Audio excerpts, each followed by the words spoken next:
ವಾರ್ತೆಗೆ ಸ್ವಾಗತ. ಸ್ನೇಹಿತರೆ, ನಮ್ಮ ಚಾನಲ್ ಹೊಸದಾಗಿ ನೋಡ್ತಾ ಇರೋರು ದಯವಿಟ್ಟು ಚಾನಲನ್ನು ಸಬ್ಸ್ಕ್ರೈಬ್ ಮಾಡಿಕೊಂಡು ವಿಡಿಯೋವನ್ನು ಲೈಕ್ ಮಾಡ್ತಾ ಹೋಗಿ ಮತ್ತು ಪ್ರತಿದಿನ ವಿಶೇಷ ಚೇತನರ ವಾರ್ತೆಯನ್ನು ತಪ್ಪದೇ ವೀಕ್ಷಿಸಿ.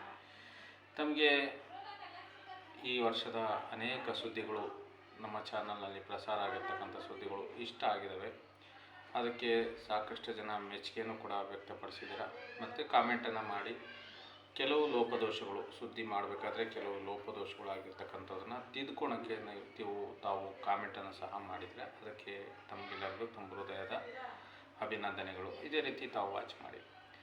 ಇನ್ನೇನು ಈ ವಾರ ಕಳೆದ ತಕ್ಷಣ ಈ ವರ್ಷ 2024 ಕಳೆದೋಗುತ್ತೆ.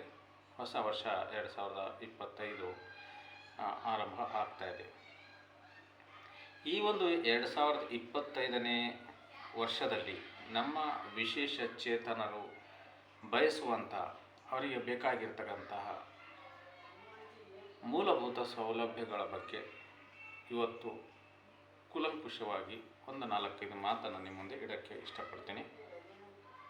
ಮೊದಲನೇದಾಗಿ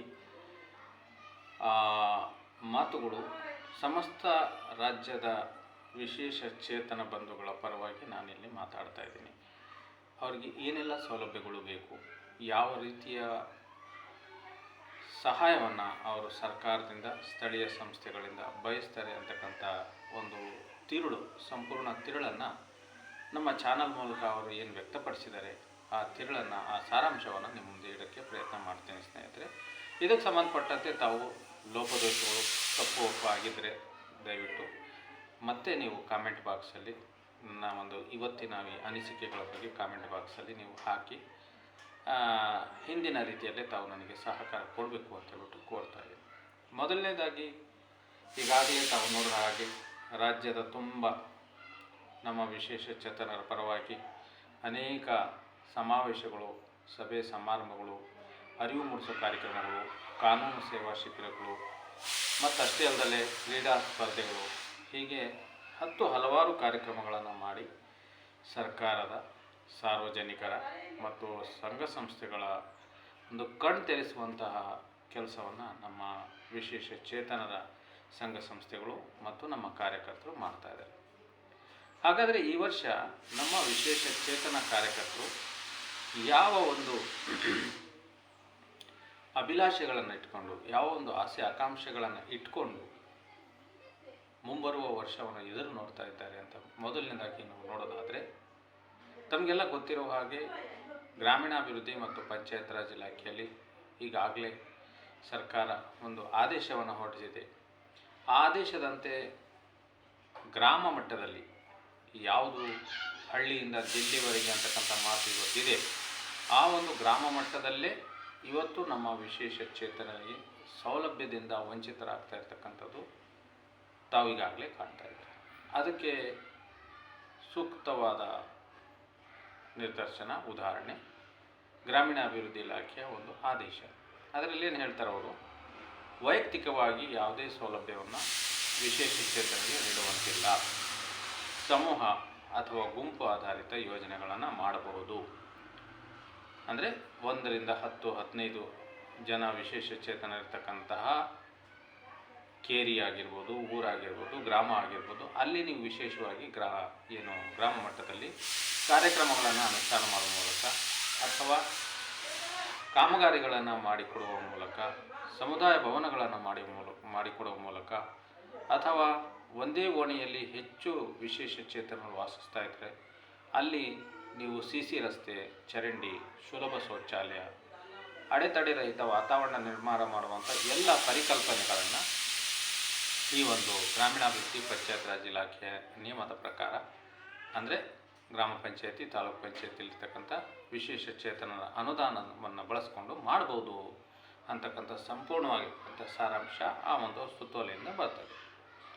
ಹಾಗಾದರೆ ಈ ವರ್ಷ ಇನ್ನೇನು ತಮಗೆಲ್ಲ ಗೊತ್ತಿರೋ ಹಾಗೆ ನಮ್ಮ ಗ್ರಾಮೀಣ ಪುನಶ್ಚೇತನ ಕಾರ್ಯಕರ್ತರು ಈಗಾಗಲೇ ಹಲವಾರು ಗ್ರಾಮ ಪಂಚಾಯತಿಗಳಲ್ಲಿ, ರಾಜ್ಯದ ಉದ್ದಗಲಕ್ಕೂ ಹಲವಾರು ಗ್ರಾಮ ಪಂಚಾಯತಿಗಳಲ್ಲಿ ಕಾರ್ಯಕ್ರಮಗಳನ್ನು, ಅಂದರೆ ವಿಶೇಷ ಚೇತನರ ಗ್ರಾಮ ಸಭೆಗಳನ್ನು ಆಯೋಜನೆ ಮಾಡುವ ಮೂಲಕ, ಗ್ರಾಮ ಪಂಚಾಯತಿಗಳಲ್ಲಿ ವಿಶೇಷ ಚೇತನರ ಗ್ರಾಮ ಸಭೆಗಳನ್ನು ಆಯೋಜನೆ ಮಾಡುವ ಮೂಲಕ ನಮ್ಮ ವಿಶೇಷ ಚೇತನರಿಗೆ ಶೇಕಡ 5 ಅನುದಾನದಲ್ಲಿ ಏನೆಲ್ಲ ಸೌಲಭ್ಯಗಳು ಇದ್ದಾವೆ, ಏನೆಲ್ಲ ಸೌಲಭ್ಯಗಳನ್ನು ಪಡ್ಕೋಬಹುದು ಅಂತಕ್ಕಂಥ ಮಾಹಿತಿಯನ್ನು ನೀಡುವ ಒಂದು ಉದ್ದೇಶದಿಂದ ಸರ್ವಾಂಗೀಣ ಅಭಿವೃದ್ಧಿಗಾಗಿ ಶಿಕ್ಷಣ, ವ್ಯಾಪಾರ, ಉದ್ಯೋಗ, ಕಲೆ, ಕ್ರೀಡೆ, ಸಾಹಿತ್ಯ ಎಲ್ಲ ಕ್ಷೇತ್ರದಲ್ಲಿ ಅವರು ಮುಂದುವರಿಬೇಕು ಅನ್ನೋಕ್ಕಂಥ ಒಂದು ಸದುದ್ದೇಶದೊಂದಿಗೆ ಈ ಒಂದು ಗ್ರಾಮ ಪಂಚಾಯತಿಯಲ್ಲಿ ನಾವು ವಿಶೇಷ ಚೇತನರ ವಿಶೇಷ ಗ್ರಾಮ ಸಭೆ ಅಂತ ಹೇಳ್ಬಿಟ್ಟು ಪ್ರತಿ ವರ್ಷ ಡಿಸೆಂಬರ್ ತಿಂಗಳಲ್ಲಿ ಆಚರಿಸ್ತೀವಿ.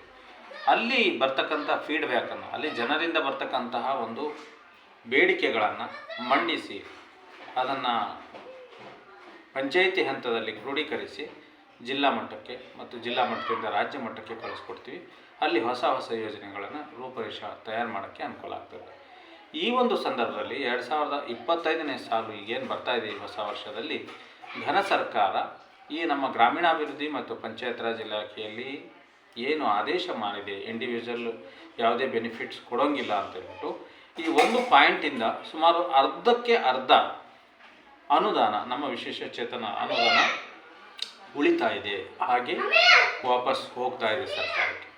ಹಾಗಾಗಿ ಘನ ಸರ್ಕಾರ ಈ ವರ್ಷ 2025ನೇ ಸಾಲಿನಲ್ಲಿ ಗ್ರಾಮೀಣಾಭಿವೃದ್ಧಿ ಮತ್ತು ಪಂಚಾಯತ್ ರಾಜ್ ಇಲಾಖೆಯ ಏನು ಶೇಕಡ 5 ಅನುದಾನದ ಆದೇಶ ಇದೆ, ಅದರಲ್ಲಿ ಸಾಕಷ್ಟು ತಿದ್ದುಪಡಿಯನ್ನು ಮಾಡುವಂಥ ಅವಶ್ಯಕತೆ ಇದೆ.